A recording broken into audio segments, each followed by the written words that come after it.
Let's do some thinking about the gospel according to Iron Man. Now, Iron Man doesn't have superpowers, Tony Stark. He's a guy who's really smart and has incredible technology.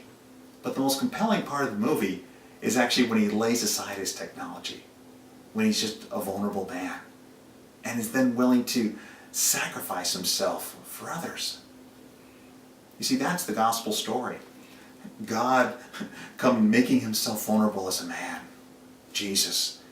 Why? In order to sacrifice himself for us. Now you may say that wasn't the intention of the writers of Iron Man to write the gospel story, and I would agree with you. But that story shows up again and again in stories and movies, and not just superhero movies. I mean, a romantic comedy. You think about the shulb librarian who no one cares about, but then he steps up and then he's willing to sacrifice himself for others. And then you suddenly love the character.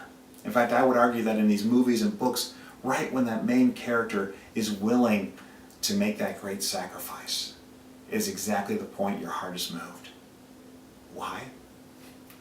Because I think God places that story in every one of our hearts. And the writer could be an atheist, he could be an angry anti-Christian, but still, that's the part of the story that moves him. Because I believe each one of us wants somebody to die for us.